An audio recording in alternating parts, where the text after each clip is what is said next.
Hi everyone, and welcome to Match 2 Game 4. Sorry for the bit of a delay. I'm a university teacher and there's marking to be done. It's going to be a bit slow, I think, for the next few weeks as I try to get the marking done. But in any case, we're at Crawford in this game, right? So white is 1 away and black is 7 away, 6-0. So there's no doubling cube in this game. And this particular score is important, right? Whenever you're at Crawford and one of the players is at an even number. So in this case, for example, 6-0 or 6-2 or 6-4, gammons don't really matter, okay? Which means that both players are playing in a way that they're optimizing their winning chances, but they're willing to take some risks just because it doesn't really matter. For example, if white is gammoned, it just puts black at 6-2. As opposed to 6-1, and at 6-1 usually there's some kind of automatic double and it's possible that white will pass, so it's not really a major consideration. Okay, so that as you can see, that will influence some of the checker decisions, the checker plays in this particular game. Yeah, so quite an exciting game, as you'll see. And there's more to come, as you can guess. I don't want to really spoil it, but I suppose you probably can guess that this isn't the last game of the match, right?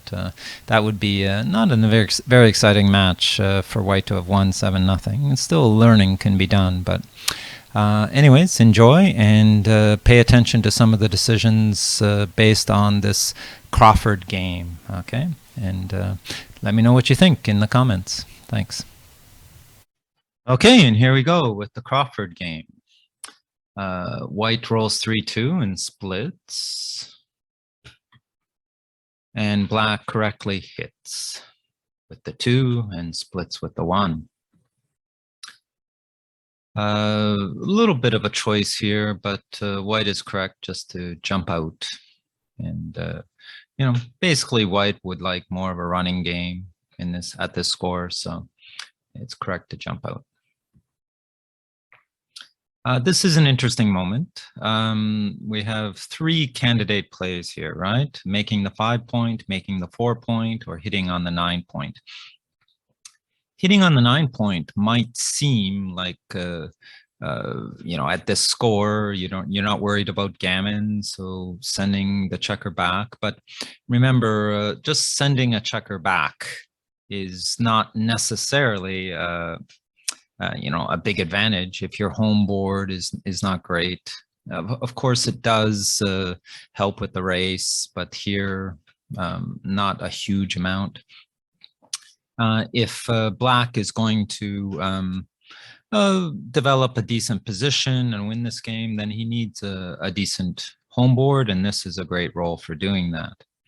And so black correctly makes the 5-point, the strongest point. He doesn't worry about his blot, and hopefully he doesn't get hit and then can cover it next turn. Okay, and this is an interesting decision for white. He decides to play safe, which doesn't seem like it's a big mistake, but making the 5-point in turn is also a good idea, especially with black having 2 checkers back. And it partly unstacks the 6-point, right? But it's a close decision, yeah. And I suppose it makes sense just to get that blot out of the way on the 16-point, yeah. Right, so here black misses a good opportunity. It seems natural to make the 3-point, but this is where sometimes we players really need to take a little extra time, because it's quite possible that black just missed the hit here, right? To hit and cover on the 1-point. And we sometimes miss. That's not a common kind of move that you see a lot in backgammon, and so it might be easy to miss. And so compared to chess, for example, there are sort of fewer candidate moves in backgammon, so it's really crucial that we have a grasp of all the candidate moves. Of course, when we roll doubles, then it's a little more difficult, but just make sure that you at least see all the candidate moves and reject them for a reason. And in this case, I've got a feeling that black just didn't see that he could make a 3-point home board and put white up on the roof. Now, from a pure point of view, it does seem better to make the 3-point, right? But that's true that when you have a position where gammons don't count, then playing purely makes sense. But having a 3-point home board, having white on the bar, this really does count for something.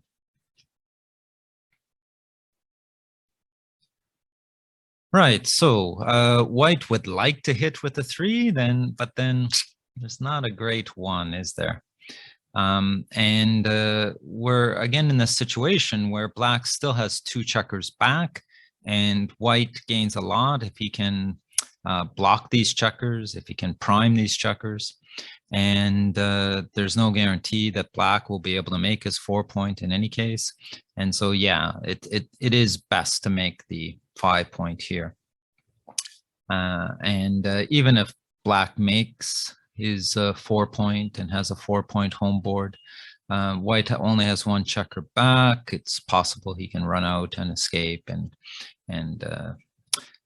get a decent game. So it makes a lot of sense here, especially since the 1 doesn't play very well. Okay, black is not quite thinking the right kind of plan here.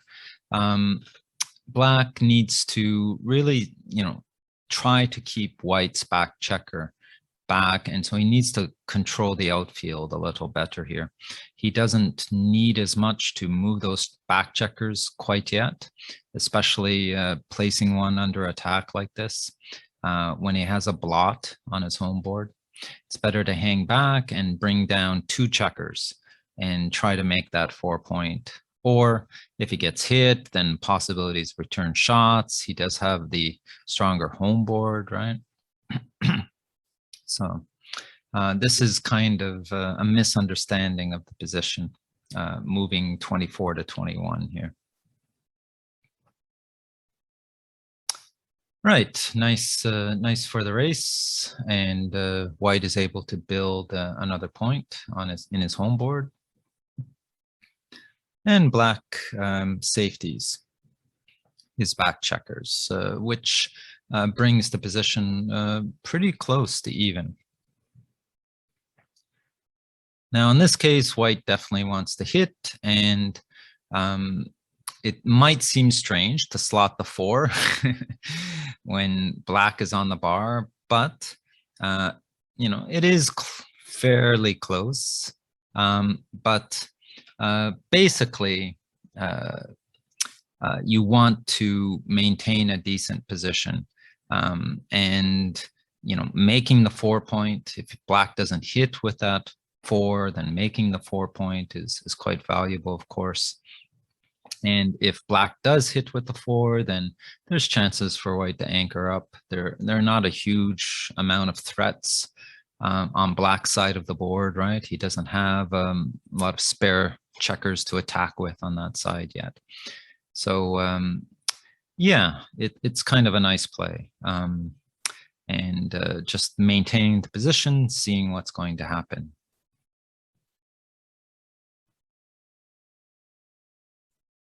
Okay. Right.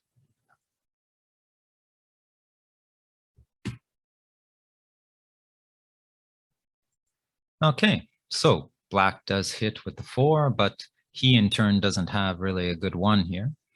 And so he has to break that 8-point.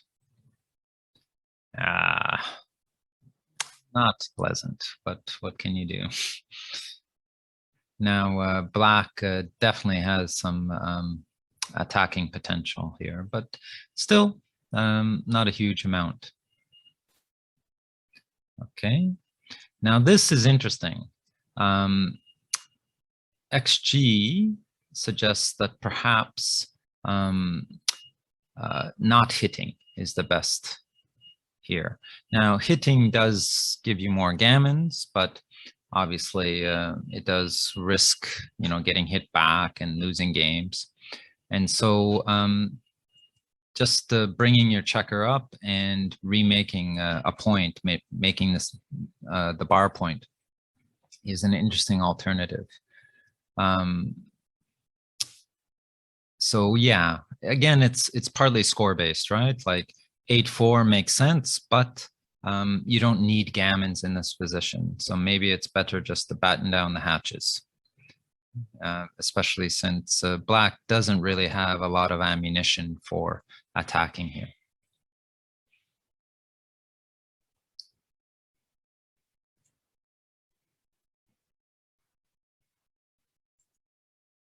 Okay, white doesn't enter very well, but at least one checker's in.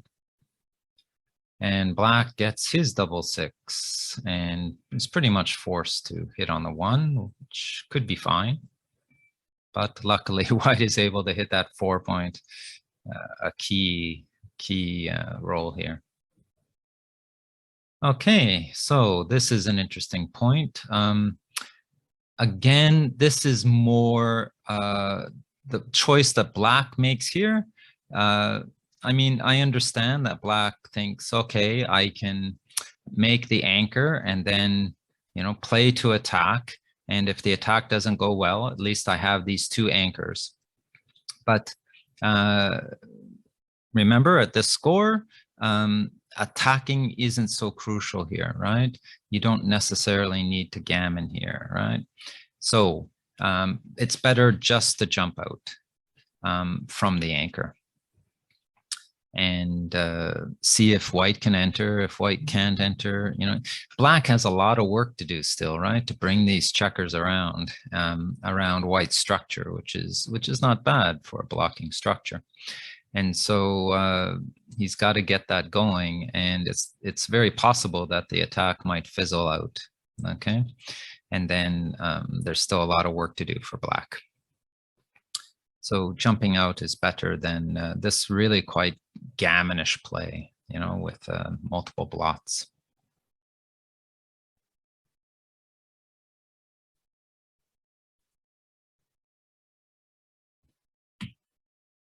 Okay, white enters and hits. And black enters and hits. And white is rolling really well this game and this match, basically.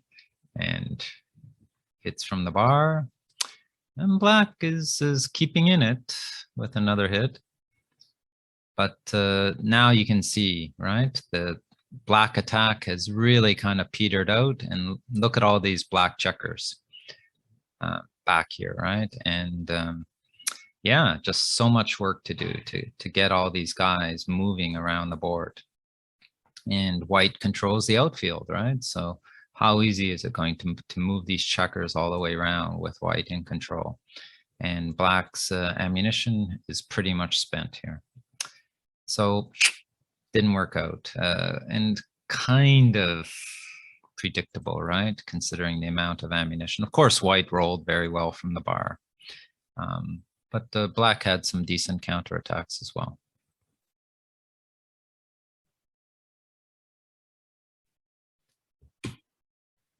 Right, so black can do nothing else other than just consolidate. And I suppose, this is a close one. Generally speaking, right, you want to hesitate about putting a checker like this behind an anchor. White, I suppose, felt that, it's maybe too many shots to play out all the way to the 14. with black having a 4-point board. But again, even if white is hit, black has so much work to do that it's not really a big problem. And the flexibility of playing to the 14 point kind of outweighs the risks here. It's close though, as you can see. And in retrospect, yeah, I definitely don't like putting these, the 6-point or the 3-point.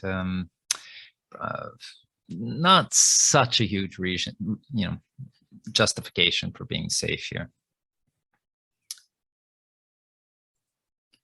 Okay, black has to come out, right? He really doesn't want his home board to crunch, and so using that 5 is paramount here. Okay, I think we have our first fear factor sort of move here, right? And let's put it here. Okay. So basically, white is psychologically really looking at this idea of, listen, I just want to bring this game home and win the match. I don't want to mess around. I don't want to get into any fisticuffs with my opponent. I don't want to hit and leave blots. I just want to bring the game home and 1 point and win the match. But even in situations where you need 1 point, sometimes you've got to mix it up. And in this case, right, white has to basically clear this point. Okay, and it's not so easy to clear because of black's anchor. And so this is a prime opportunity to clear and hit at the same time. It's not really to gain, hitting doesn't really gain a huge amount, but the key is you're able to clear this point with tempo, as it were. And that's crucial. As we'll see later, white does have difficulty in clearing this point safely. So white really missed the chance. And yeah, it's true that black has a 4-point board, and if he gets hit, then it might not be easy to get back in. It might take a few rolls, but still, black has so much work to get these guys around that he's bound to enter before any of that happens. And then, white still has some decent control of the outfield. So it really makes it was a blunder. It's just psychologically, white had this idea like, okay, let's just, I need to clear this point and put some spares here. It all looks very lovely, and I don't want to mix it up. I don't want to get into any ugly fights here. But unfortunately, in the long term, white does run into some difficulties as a result of this decision. Okay, so black is able to make another outfield point, even though, at the cost of putting a checker on his 3-point. Not pretty, but you got to do what you got to do. Okay, it is interesting that this is an option at this score. It seems a little risky, but again, is white going to hit here loose? There could be plenty of return shots as well.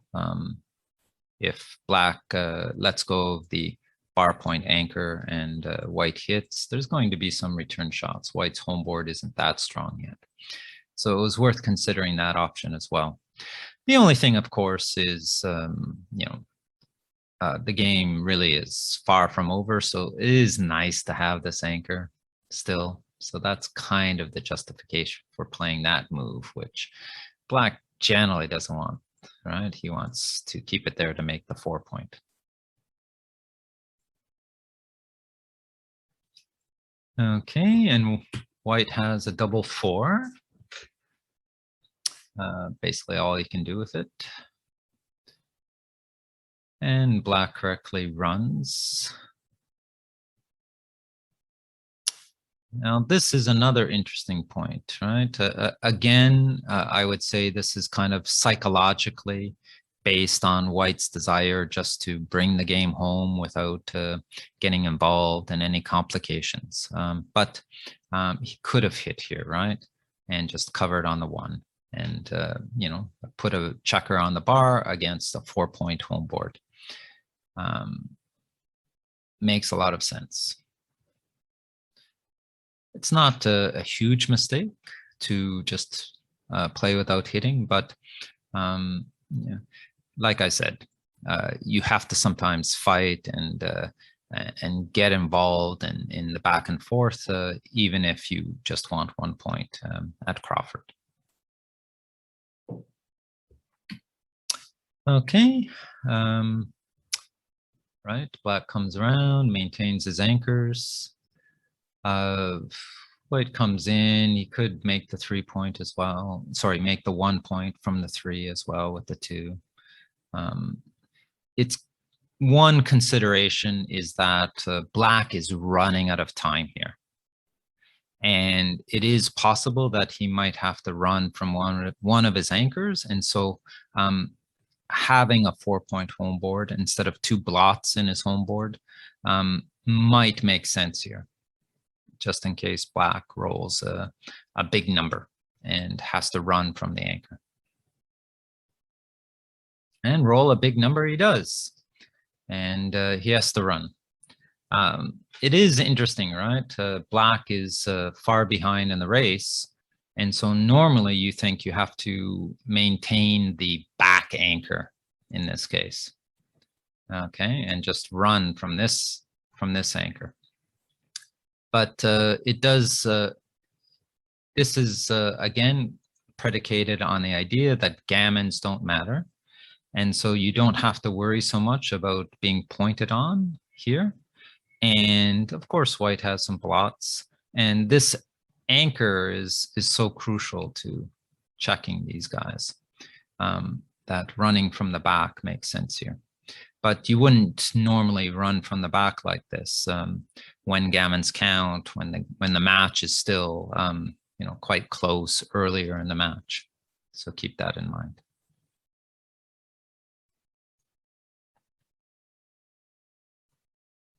Right. White rolls a 2-1. XG does prefer to maintain some flexibility. And sort of just play within the home board. One of the issues, of course, is a 6-1, okay, for white. Once white takes that spare checker off the 8-point. So a little inaccuracy here. Okay, and now that white has a 4-point home board, XG does suggest that you know, bringing the checker up to the anchor is best here, and then slotting the 4-point. Again, you might say, well, why move that back checker? You're far behind in the race, right? It's not so, you're not worried about gammons, but I think it's also partly just, how shall I say? It's possible that black needs that extra spare checker to run.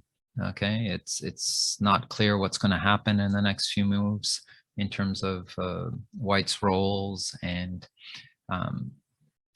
I have to admit I'm a little surprised about this. I was thinking more like this, and it's not so far from the truth of playing this kind of move. I probably would have played this move, 11-8 and 6-4. But XG, you know, has three of the 3 highest. Both of them put a checker on the 18-point here. Feel free to contribute, you know, your own sort of perspective on this.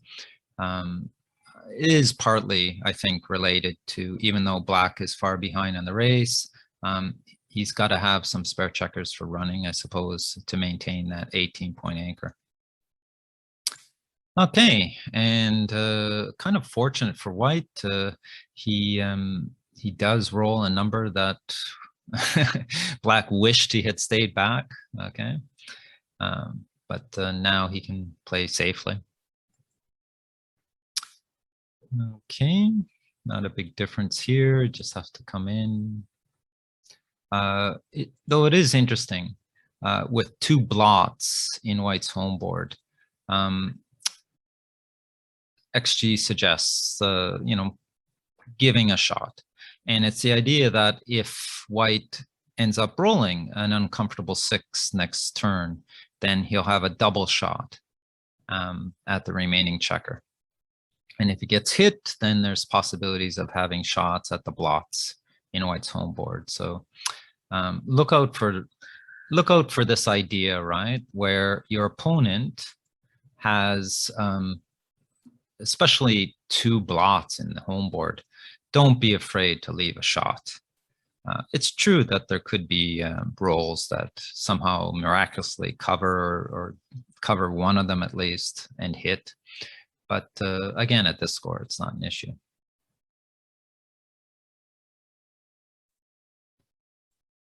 And lo and behold, white does uncork one of those uncomfortable numbers. Okay. And black misses. A crucial miss. At least he makes a stronger home board, but notice wasting that checker, right, by playing 6-1 is not optimal, again, because of the two checkers on white's home board. There's really not so much risk of playing and giving white that shot. Double ones would be unpleasant, of course, but all the other rolls that hit would be fine, right? So you might as well give yourself some extra flexibility. But white is unable to jump the hurdle, as it were. And black misses again. Okay, black misses again. So it looks like it's all over, right?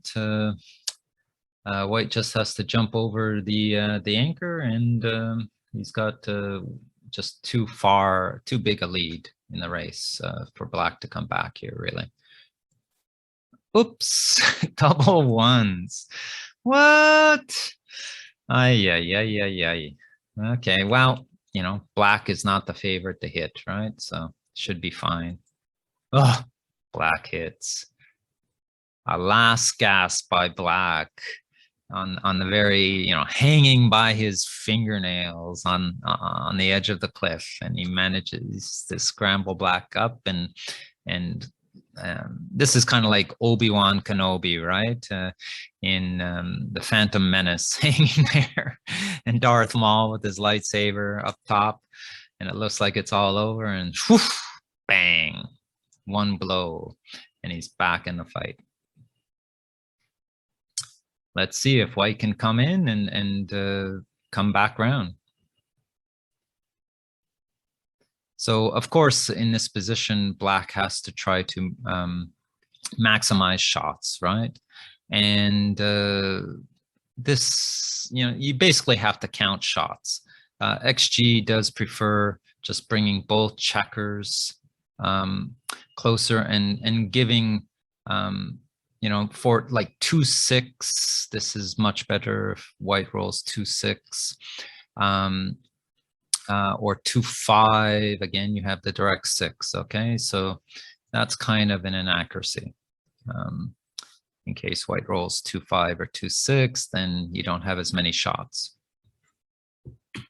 But white stays in, stays out, I should say. Black comes around, and white does enter and jump, but now black has some decent coverage. And he does indeed hit again.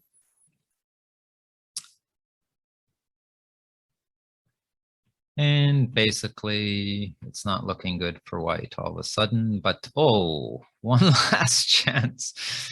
A very uncomfortable roll for black. Notice that black makes a mistake here, okay?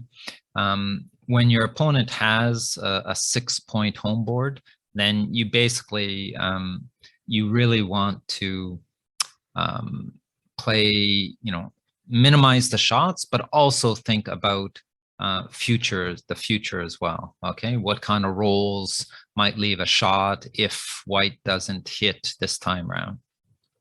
And black definitely makes the wrong choice. Better is just to clear from the rear in this case.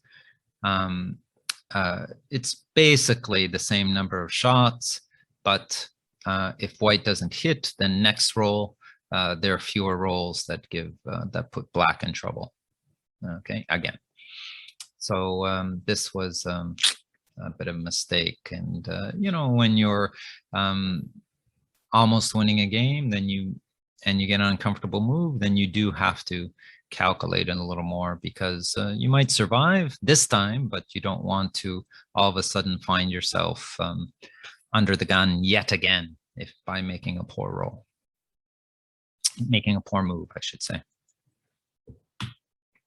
Okay, white misses, and black is able to cover, but notice that black doesn't necessarily want to hit here. The idea, of course, is, there's the gap now on the 5 point. So black could still roll a 6-1 or 5-1, and white can still have a shot at hitting and winning. Okay, so it's better just to, batten the hatches and not hit, and hope that white rolls a 6, for example. But even if he doesn't roll a 6, he's likely to crunch his home board, that kind of thing. By putting white on the bar, white's home board stays as it is, right? And if white doesn't come in. So this is just, batten the hatches and wait it out. Okay, white comes in with a 5. He's still able to maintain that 6-point home board, but black is able to roll at home. And now it's looking, pretty sure for black, right? And so black has survived the Crawford game somewhat miraculously, right? That double one, it's quite a shock. You think, okay, he missed me. Oh, couldn't get over. Okay, he missed me. It's all over. And then rolling double one in that position. Hope against hope, right? So, but let's face it, white has definitely had the benefit of the rolls up to this point in the match. But now black has survived the Crawford game, and so the doubling cube is back into play, and let's see if black can start a comeback from this, quite unexpected resurrection here. So hope you enjoyed that. Quite an exciting game, and let's see what happens in the next one. Thanks for coming.